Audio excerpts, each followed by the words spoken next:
নমস্কার, কেমন আছেন সবাই? আশা করি সবাই খুব ভালো আছেন, সুস্থ আছেন। আমিও ভালো আছি।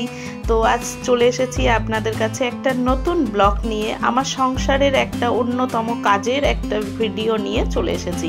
তো দেখেছেন, প্রথমত জানাই আপনাদেরকে সুপ্রভাত। এখন কিন্তু 6:45 বাজে, এখনো 6টা বাজেনি। তো আমরা চলে এসেছি আজকে অনেক সকাল সকাল আর কি ঘুম থেকে উঠতে হয়েছে। তারও কারণ আছে, অবশ্য এখন উঠিনি, আরও আগে উঠতে হয়েছে। তো প্রথমত এই সাইডটায় এসেছি, অবশ্যই বলবো। তার আগে জানাই আপনাদেরকে মিস সৃজা ওয়ার্ল্ডে অনেক অনেক স্বাগত। তো চলুন এই যে ব্লগটা শুরু করি। কি এটা বুঝতে পারছেন? এটা হচ্ছে ক্রিম। কেন কি আমাদের ঘিয়ের বিজনেস, আমি সবসময় বলি আপনাদের সাথে যে আমাদের ঘিয়ের বিজনেস। তো আমাকে একজন দাদাভাই বলেছিল, তোমাদের তো ঘিয়ের বিজনেস, তাহলে ঘি তৈরি করা রেসিপিটা তো আমাদেরকে একটু শেয়ার করতে পারো।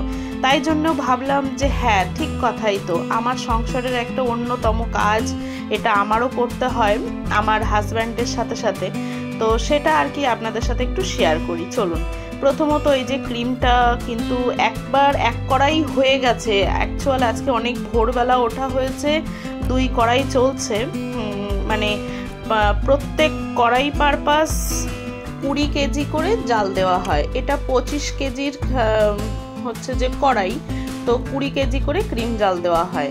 তো আগে 20 কেজি হয়ে গেছে, তো আবারও এই 20 কেজি মানে আগেরটা ছেঁকে নেওয়া হয়ে গেছে। তারপর মনে পড়েছে যে আপনাদের সাথে একটু শেয়ার করি, তো এই জন্য আর কি শেয়ার করতে চলে এলাম। তো এই যে আবার জালটা নতুন করে ধরিয়ে দিতে হচ্ছে। তো আর অ্যাকচুয়াল উনুনটা গরম আছে, তো একবার হয়ে গেছে। উনুনটা গরম আছে বলে চট করে ধরে যাবে, সমস্যা নেই। তো দেখেছেন বৃষ্টি হয়েছে, তো উনুনটা ভেজা ভেজা ছিল। তো দেখেছেন জালটা কিন্তু ধরেই গেছে। তো এই যে হতে থাকুক, তারপর আপনাদের সাথে ফিরে আস। তো দেখছেন এবার কিন্তু উতলে ওঠার টাইম। এরকম উতলাতেই থাকবে যতক্ষণ আর কি ক্রিমের মধ্যে দুধ থেকে যায়, ততক্ষণ ধরে এরকমভাবে নাড়তে হয়। মানে ক্রিম জাল দিতে গেলে প্রায় 2.5 ঘন্টা করে সময় লেগে যায়। তো দেখুন দেখতে দেখতে বৃষ্টিও এসে গেল। সকাল থেকেই না মেঘ হচ্ছিল, হতে হতে এখন বৃষ্টি পড়েছে।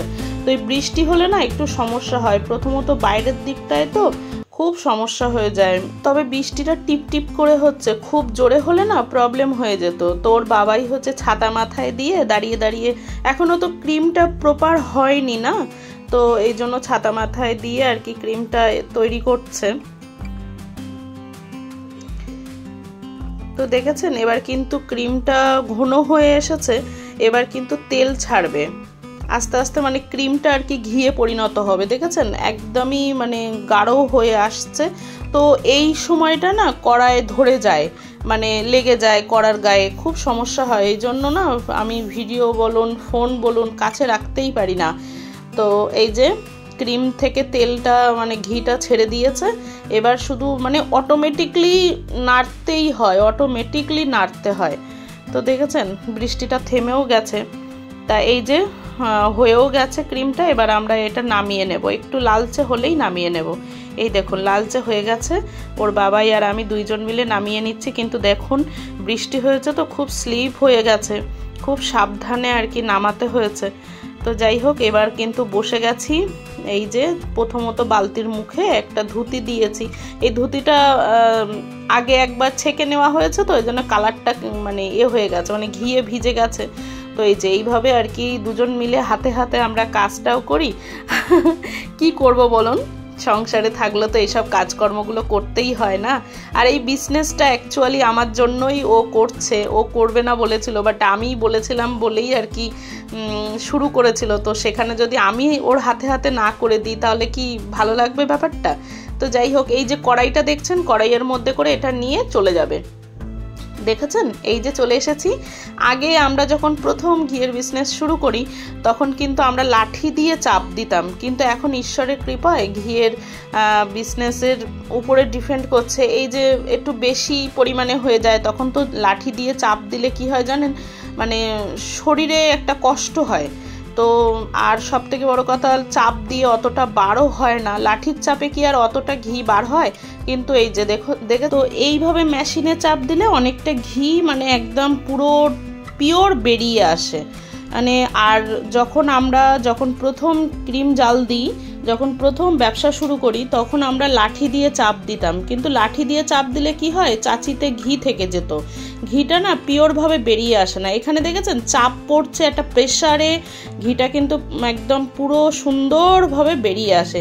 তো চলুন, ঘিটা বার করে নেওয়া হয়েছে আর পড়ে রয়েছে চাচি, ক্রিমের যে চাচিটা হয়, যে সিটি যেটাকে বলা হয়, সেটা হচ্ছে এই চাচি। তো দেখেছেন কি সুন্দর একদম মিহি হয়ে গেছে। মানে এটা মেশিন দ্বারাই সম্ভব, মানুষ দ্বারা নয়। মানুষ দ্বারা হলে না এর ভিতরে ঘি থেকে যায়। তো এই যে এই চাচিটা এখন এই পুকুরের মধ্যে দিয়ে দেবো। এই যে দিয়েও দিয়েছে, দেখুন তেল তেল মতো ভাসছে, ঘিটা ভাসছে। আর মাছগুলোকে দেখুন এরা কি পরিমাণে, যে এই জায়গাটা ওরা সবসময় এই সাইডটায় আসে, কেন কি জানে যে এইখানে গেলে আমরা সুস্বাদু কিছু একটা পেয়ে যাব। তো এই মাছগুলোও না এই চাচিটা খায়, জানেন। তো দেখুন, চলুন পুরো পুকুরের কিছুটা অংশ একটু আপনাদেরকে শেয়ার করি। দেখুন যত মাছ সব এই দিকটায় চলে আসে, সব এই দিকটায় এসে এই ক্রিমটা খাওয়ার জন্যে দেখুন একটু কি করে। তো এই চাচি কিন্তু আমরাও ছোটবেলায় খেতাম, কেন কি আমার জেঠিমা ক্রিম জাল দিত, তো তখন তো জেঠিমা হাতে চাপ দিত, মানে হাতে আর কি লাঠি দিয়ে চাপ দিত, তার মধ্যে এই যে চাচিগুলোর মধ্যে ঘি থেকে যেত। তো ঘি থেকে যাওয়ায় না আমরা মুড়ির সাথে খেতাম, মুড়ি দিয়ে চিনি দিয়ে মাখিয়ে খেতাম, ভালো লাগতো।